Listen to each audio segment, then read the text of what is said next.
Assalamualaikum warahmatullahi wabarakatuh.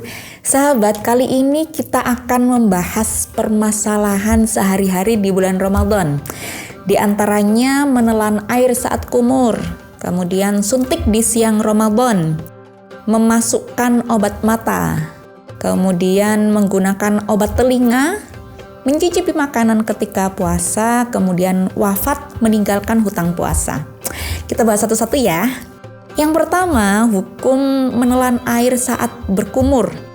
Dalam kitab Al-Iqna juz 1 dikatakan bahwa walau sabaqoma al-matmabati awil istinsyaqi ila jawfih nudira in balagha aftara wa illa fala. Jika kemasukan air kumur ke dalam perutnya maka dirinci. Jika dengan cara yang tidak lazim maka batal, dan jika dengan cara yang wajar maka tidak batal. Cara tidak lazim ini maksudnya memang dengan sengaja menelan sambil berenang minum air gitu ya.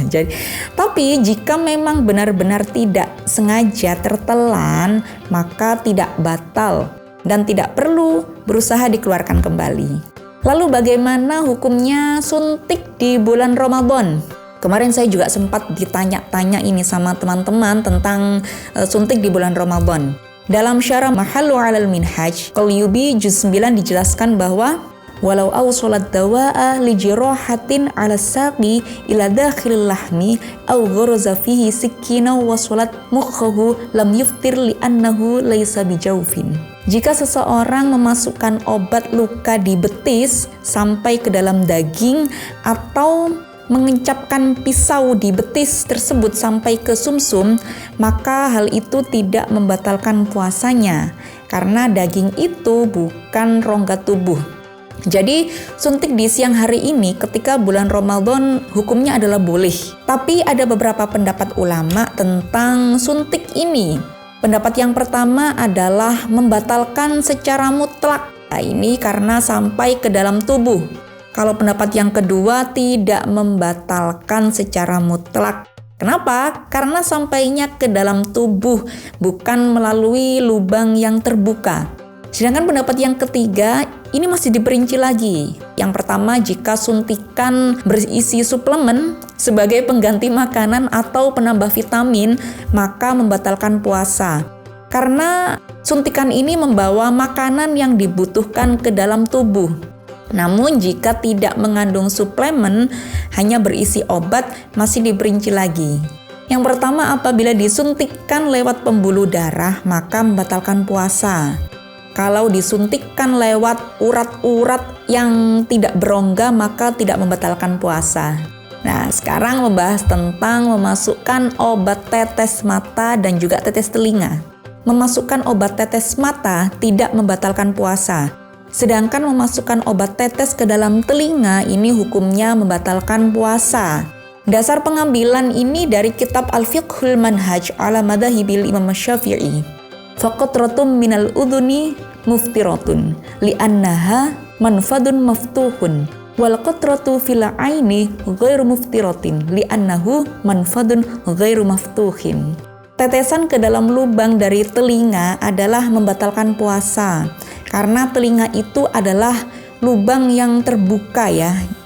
Kalau tetesan dalam mata itu tidak membatalkan puasa karena mata itu lubang yang tidak terbuka. Lalu membahas tentang mencicipi makanan ini. Dalam kitab Hasyiah An-Nihayah juz 7 disebutkan bahwa mencicipi makanan hukumnya makruh bagi orang yang berpuasa, kecuali ada hajat. Apa aja hajatnya? Misalkan mau menyajikan buka bersama dan dia yang bertugas menjadi koki atau yang bagian masak, maka tentunya harus menyajikan yang terbaik dong dan enak rasanya. Yang ini baru boleh.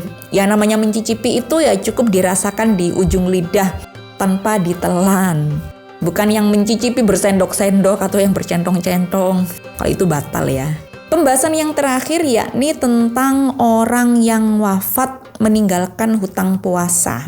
Nah, menurut Syekhul Islam Zakaria Al-Ansari dalam kitab Fathul Wahhab, Barang siapa yang tidak berpuasa lalu meninggal sebelum sempat mengqadhanya, maka tidak wajib melakukan puasa bagi ahli warisnya dan tidak ada dosa bagi ahli waris. Jika tidak berpuasa karena udzur seperti sakit kemudian wafat, maka boleh mengeluarkan makanan yang diberikan kepada fakir miskin untuk tiap harinya 1 mud atau sekitar 6 ons beras. Berdasarkan riwayat dari Ibnu Umar bahwa Nabi bersabda, barang siapa yang wafat dan memiliki hutang puasa 1 bulan, maka hendaknya dikeluarkan baginya makanan untuk orang miskin setiap harinya selama 30 hari. Atau kerabatnya si orang yang wafat tadi boleh melakukan puasa atas nama yang wafat. Sebagaimana hadis Nabi dari Sayyidah Aisyah bahwa Rasulullah bersabda, barang siapa yang wafat kemudian memiliki hutang puasa, maka ahli warisnya ini bisa melakukan puasa untuknya. Jadi yang mengqadha adalah ahli warisnya. Semoga bermanfaat. Wallahu a'lam bishawab. Wassalamualaikum warahmatullahi wabarakatuh.